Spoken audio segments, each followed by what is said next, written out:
Let's talk a little bit about a long-term expat life. We both been living abroad like around 10 years now, Yeah. more than 10 years, no? Does Austria and Vienna now feels like home for you now? And when did it start to feel? I think I sort of realized while I was in Lunds that I felt I was going to stay in Austria or Europe because, we're all spread out now. Dunja's in Spain. Well, Tanya's in Austria, but like we're all spread out. But I felt like I had made really strong roots and had really good connections. Linz really felt like home. I'm now in Vienna since 2 years with my partner who's Austrian, and Vienna's also starting to feel like home. Not quite in the same way Lunds does, but I feel like the friendships you make, for me, it's like feeling connected to a place isn't, it's the physical space, but it's also like the people you're with. I have really, really lovely friends here and also throughout Europe. And this makes me feel really, really grounded in where I am. And I thought about going back home, but I don't, especially before I met my partner, I thought about going back home, but then I realized that like, no, this is kind of where I want to stay. Of course, you have moments of homesickness. I think this never goes away. Mhm. But I see the lifestyle that I can live here and I really like it. And I've also made some really good connections. But I will say it took time. The first year I was in Vienna before I moved to Sweden, I did not feel at home at all. I don't know about it for you, but anyone thinking of moving abroad, it takes time and it takes effort. Okay. And even that first year in Lunds, I didn't feel at home. It was after a few years. And now in Vienna, I'm just starting to feel at home. And I've been here again 2 years. So Hmm. it's a slow process, but at the same time, I think it's true no matter where you move. You have to make your place your place. I think it's kind of problem that people face. You're usually moving because you're expecting that you're going to find something better, it's going to suit you more, and then you have such a high expectations, and then you arrive, and then you realize, of course, it's never as you imagine it because you imagine, I guess, something that is close to ideal or perfect, and then you have this struggle period, and this is also when many people give up, which you have to work for it. Unfortunately, like you really have to give an effort and then yes, there are good chances it is going to feel good after some time. Mhm.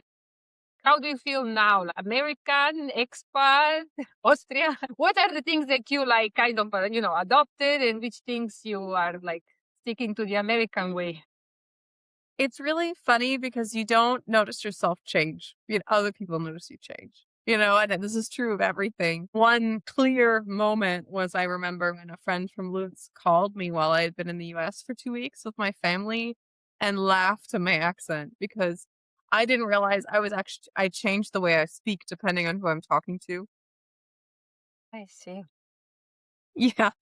Even when I'm speaking in English. So I use a lot more slang. My accent gets a lot stronger when I can't even do it intentionally because I'm talking to you. I couldn't speak how I speak to my mom.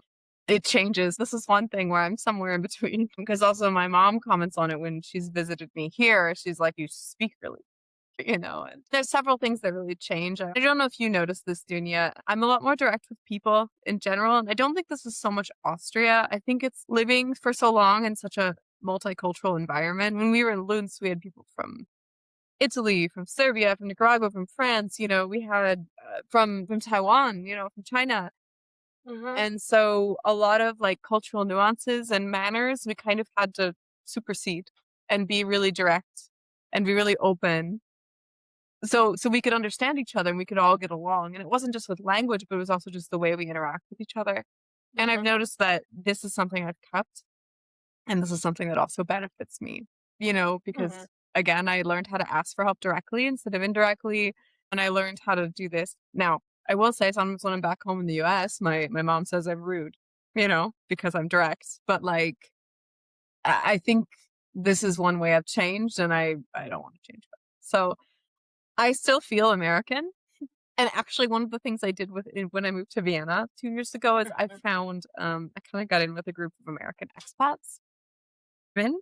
A lot of them are younger than me, and they're not really thinking of staying permanently. But like, it's also nice for me to feel a bit more connected because actually didn't ever have any American friends ever who lived abroad, which I'm not sure is necessary. You don't need it, but it's nice for me to have this connection, even though most of the people I spend time with now are Austrian. It's just Mhm. I don't know. It was a nice way for me to still feel American, even though I know I'm something in between now. So Mhm. I don't know. How do you feel? You've got 3 countries mixed in there. Well, there are a lot of points you started here. One thing is that yes, I like this international environment precisely. At least in my case, I approached it with like zero cultural expectations when it comes to communication. I knew that the people are not going to talk to me the way I speak to them.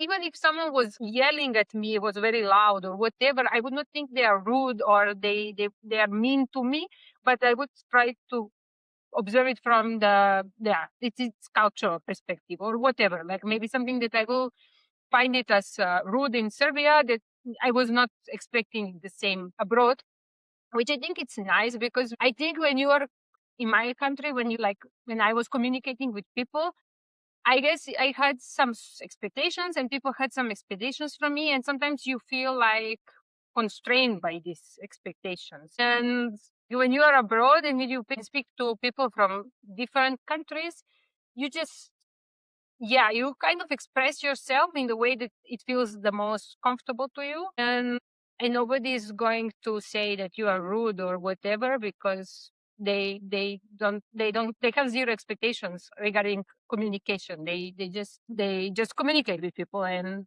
yeah, see And how you it have goes. to, otherwise you'll really suffer. You have to go with this attitude. Yeah.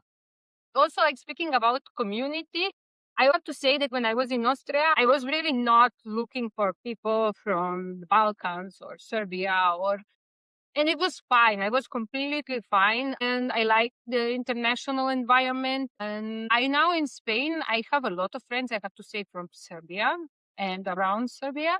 But this happened by accident because I met like one person accidentally and just spontaneously this environment grew. And this is why I have a lot of friends now from Serbia and countries around Serbia. Yes, not something that is absolutely necessary, I would say. No, it's not necessary at all. What is necessary is that you have people who aren't from the country as friends as well, I think, because you need at least one friend that you can call when something happens and you're mad or you're upset, because there are going to be things that you don't like and you'll never like.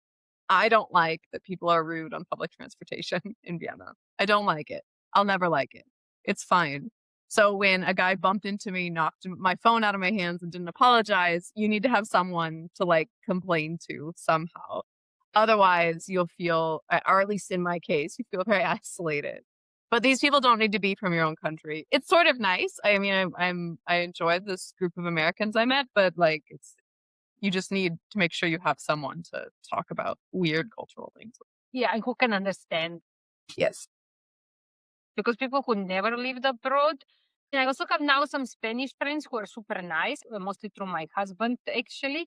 But of course, sometimes some these people can understand, but sometimes they try, but it's really difficult for them to Yeah. put themselves in your shoes. Yeah. So yes, and it means a lot when you have someone to talk about this. It's the same comes with your family, you know. You sometimes I mean, you have your family lived abroad, like, but my family, my parents, they never lived outside of their hometown, basically. So they cannot understand almost Yeah. anything Yeah. regarding my life. Okay, what keeps you in Vienna? What is the thing that you like about your life now in Vienna? And what do you still find difficult to get used to? So I will say I love living in Central Europe. I still like to travel. I still like to visit people. And I like that I live in a place where music and culture and all these things I love are accessible. And also, the mountains, which I feel very connected to, are also accessible.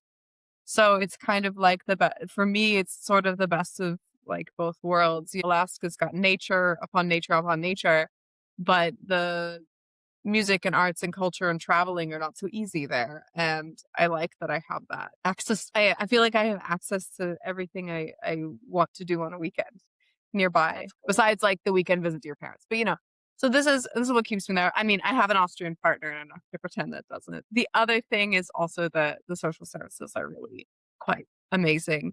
I have a lot of security in terms of like sick leave and unemployment and being a researcher on projects, unemployment's an imminent risk all the time.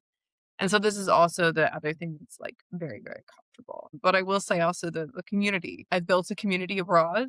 And even though we're Mm. spread out around Europe, I still have a community here in Vienna. And, this is wonderful. So I think that um the things I struggle with is, deep down I'm not a city person. And I think I'll always struggle with this.